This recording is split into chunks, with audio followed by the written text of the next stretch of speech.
ये है आवाज न्यूज नेटवर्क और आप देख रहे हैं आवाज भारतवर्ष। अपने करोड़ों खर्चने में ये लोग एक सेकंड नहीं लगाते, जबकि जनता के हित की, जनता के फायदे की बात हो या जनता को 5,000, देखिए आपने पशु मित्र की वो देखा होगा, 25-25 किलो जो है बोझ उठा के दौड़ लगवा रहे हैं। अरे मूर्खो, अरे कुबुद्धियों बोलूंगा मैं इनको। 25 किलो बोझ उठा के दौड़ कौन लगवाता है? अगर किसी व्यक्ति को चलना भी होगा तो 25 किलो बोझ लगा के वो दौड़ लगाएगा क्या? आप बहुत 25 शर्मनाक किलो वो घटना उठा है सकता है, ये। नहीं उठा सकता है, उसको बहुत पहले शर्मनाक आप घटना है। जी जी बहुत शर्मनाक घटना है। जिन और जिन बच्चियों के कंधे पे 25-25 किलो का वजन उठवाया जिस भी अधिकारी ने, आप क्या गरीबी का मजाक उड़ाना चाहते थे? बिल्कुल, मैं यही ये पक्ष है कौन भानु सा भाई। रोजगार है? और उस अधिकारी को किसने परमिशन? पहले भी ये करते रहे। जयराम की सरकार में भी ये, क्या जयराम से आपने सीखनी? जयराम को कितनी जयराम ने तो आपत्ति हुई थी? 50-50 उठाया था, सुनने में आया था जयराम ठाकुर ने तो 50 किलो की वजन उठाया था। लेकिन अब इतनी शर्मिंदगी हुई जब मैं बच्चियों को देख रहा था, बोरियां उठा के दौड़ रही थी, केवल मात्र 5,000 रुपए की। जिसके पेट में भूख होती है।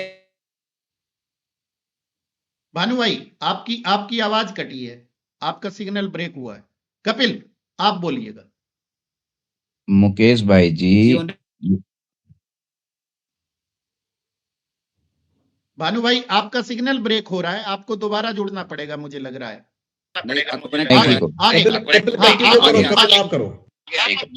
तो बहुत शर्मनाक घटना है प्रदेश के लिए। और देखिए, नौकरी दी वो विधानसभा में जब विपक्ष के नेता थे, मान्यवर deputy chief minister Mukesh Agnihotri ji, क्या 58 साल की नौकरी देंगे? दी, बिल्कुल नौकरी दी उन्होंने, नौकरी 58 साल की। वो जग जाहिर है, पूरा प्रदेश जानता है कि कौन सी नौकरी दी। एक नौकरी दी, लेकिन उन बच्चियों को भी देखो, क्या उनके पीछे अगर उनका पिता प्रदेश का उप मुख्यमंत्री नहीं है या मुख्यमंत्री नहीं है या कोई रिश्तेदार, कोई नेता नहीं है, तो क्या उन बच्चियों से 25-25 किलो का वजन उठाया जाएगा? ये कौन सी नौकरी दे रहे हैं? और भानु भाई, वजन उठाना अलग बात है, वजन उठवा के दौड़ लगवा रहे हो तुम।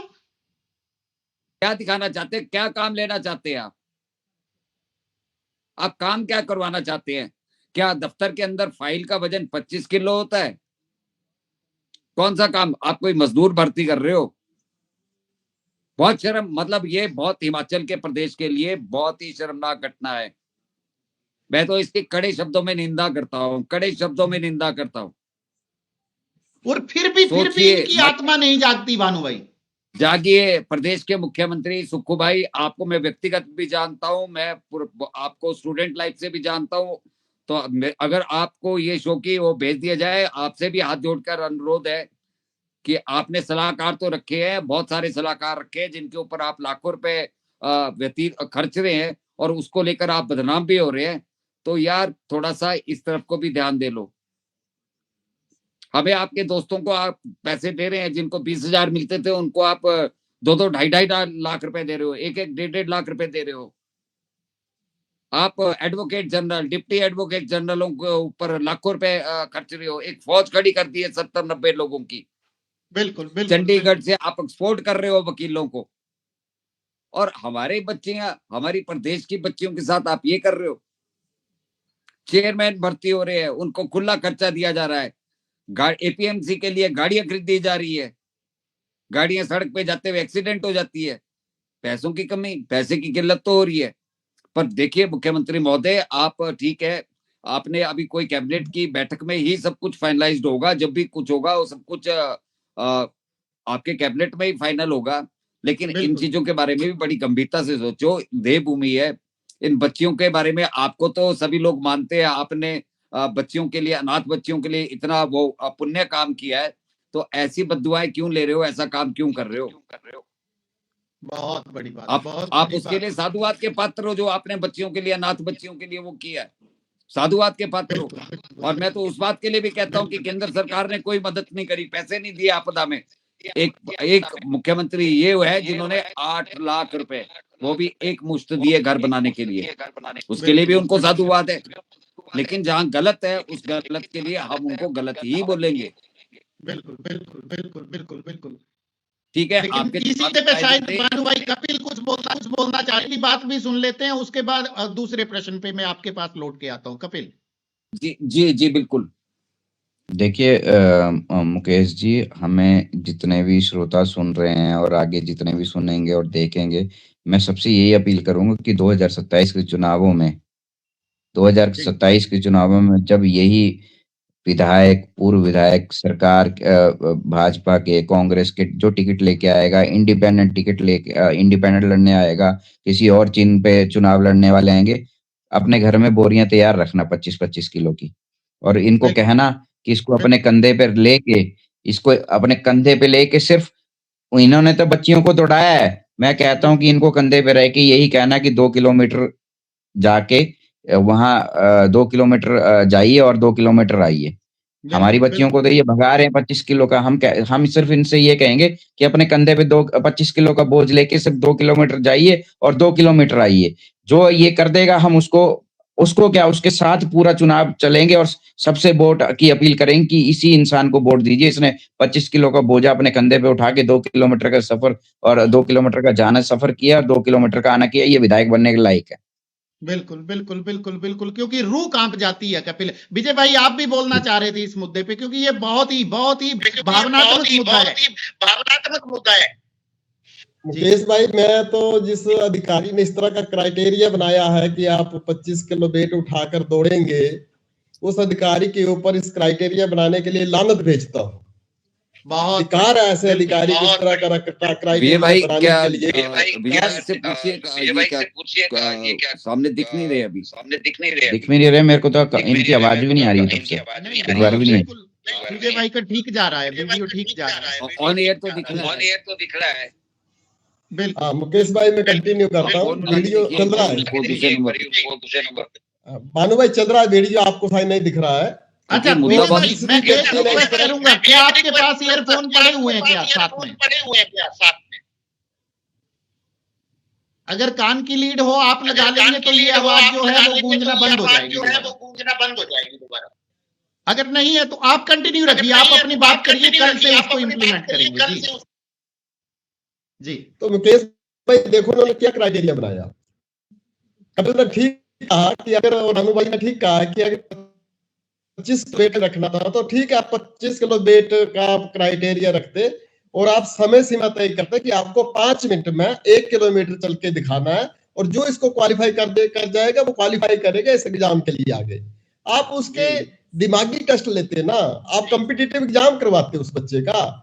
जो धर्मपुर की घटना है, 77% नंबर है मुकेश भाई उस लड़की के।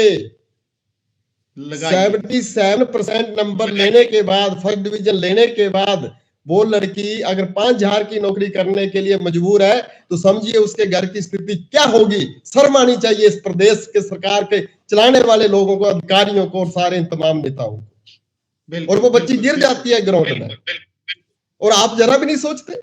अगर आपकी बच्ची होती, किसी अधिकारी की बच्ची होती, क्लास 1 ऑफिसर की या किसी मंत्री की बच्ची होती और वो ग्राउंड में गिर जाती इस तरह से, तो आप क्या करते? आपके बच्चे तो विदेशों में जाके पढ़ते हैं, आपको क्या फिक्र है? बैजनाथ में मुकेश भाई सराज का एक लड़का है, बैजनाथ में नौकरी करता है, 7 साल हो गए उसको पशुपालन विभाग में लगे हुए, और 7 सालों में मात्र उसकी तनख्वाह है 7,000 रुपया, और वहां रहता है वो बैजनाथ में। मेरे को मिलता, अपना दुखड़ा सुनाता है, कहता भाई 3,000 कमरे का रेंट देता हूँ और 3 से 4,000 मेरे खाने का खर्च आता है, और जब मैंने दूसरे तीसरे महीने घर जाना होता है तो मैं घर वालों से किराया मंगवाता हूँ, क्योंकि 1,000 रुपया सराज और बैजनाथ आने जाने का लगता है जी। और 7 साल हो गए। बोला ये गया था कि 5 साल के बाद आपको रेगुलर करेंगे, और रेगुलर करना तो दूर की बात, कहते हैं हमें तो डेली वेज में लेकर नहीं आई ये सरकार है। और जयराम ठाकुर के टाइम में उसकी भर्ती हुई थी और सराज का रहने वाला वो लड़का है। जरूरत पड़ेगी मैं उस लड़के का इंटरव्यू करवा दूंगा आपके चैनल पर। बिल्कुल, ये हालात बना दिए इन्होंने। और आप कह रहे थे तकदीर तो दोनों की अच्छी है, जयराम ठाकुर जी की भी अच्छी है, जिनको कपिल ने कहा एक्सीडेंटल मुख्यमंत्री बन गए वो। तकदीर अगर उस वक्त धूमल साहब की अच्छी होती तो शायद वो कभी नहीं बनते। और उसके बाद तकदीर इस बार सुक्खू साहब की भी अच्छी है, और सुक्खू साहब भी सीएम बन गए, और सीएम भी बन गए, उनकी पत्नी एमएलए बन गई, प्रदेश की सरकार बच गई। राज्यसभा की सीट चली गई लेकिन प्रदेश की सरकार बच गई। उसके बाद जो नवरत्न गए उसमें भी उनकी सीटें 6 आ गई। तो उनकी तो किस्मत अच्छी है दोनों की, और वो चल रहे हैं, उनको कोई फर्क नहीं पड़ेगा। फर्क पड़ेगा प्रदेश की जनता के ऊपर। आप देखना हेल्थ के तमाम टेस्ट जो उनका पैसा लेंगे। सुक्खू साहब ने कह दिया 1 फरवरी के बाद कि हिमाचल की जनता कड़े संघर्ष के लिए तैयार रहे। कड़े संघर्ष के लिए आपको हिमाचल के हित में तैयार होना होगा। तो वो क्या होगा कड़ा संघर्ष? वो सब्सिडी काटेंगे। स्मार्ट मीटर लेकर आए हैं, और स्मार्ट मीटर का मतलब आपको पहले पैसे देने पड़ेंगे। और जैसे आप टीवी का रिचार्ज करवाते हो, मोबाइल करवाते हो, पैसे होगा वो सिस्टम। और फिर क्या सब्सिडी देंगे? ये 300 यूनिट फ्री देंगे उसमें? बिल्कुल नहीं देंगे। और ये देखना मुकेश भाई, किस तरीके से टैक्स लगाएंगे ये, हिमाचल के लोगों को समझ नहीं आएगा। कल भवानी सिंह पठान ये कह रहे थे कि हमने बाई डिफॉल्ट हाल को जो सुप्रीम कोर्ट में जाकर जीता है, 400 करोड़ हमें इनकम दे रहा है। और इस तरह के कई और चीजें जिनको लेकर हमें सुप्रीम कोर्ट में जाना पड़ेगा, तो हम जाएंगे।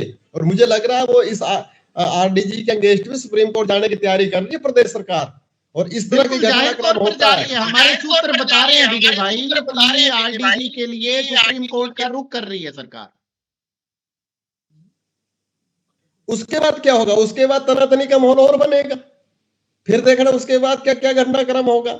अब ये कह रहे हैं कि हम ना ऑफिस बंद करेंगे ना कुछ बंद करेंगे, लेकिन ये भी तो बता दो आपके पास इनकम कहां से आएगी? आपका फाइनेंस सेक्रेटरी तो कह चुका है कि सारे जितने भी हम सब्सिडी है या जो कुछ भी हम देनदारियां इधर उधर करते हैं उन सबको फ्रीज कर देते हैं, तो भी हम इस घाटे को पूरा नहीं कर पाएंगे। 48,000 करोड़ रुपया खर्चा है 1 साल का, और राजस्व हमारे पास आ रहा है 42,000 करोड़। कपिल भाई 6,000 करोड़ का हर साल घाटा पड़ रहा है, उसको पूरा कहां से करेंगे? अगर आप हमें YouTube पर देख रहे हैं तो हमारे चैनल को सब्सक्राइब करें और बेल आइकन को दबाना ना भूलें। अगर आप हमें Facebook पर देख रहे हैं तो कृपया हमें लाइक, शेयर और कमेंट करना ना भूलें।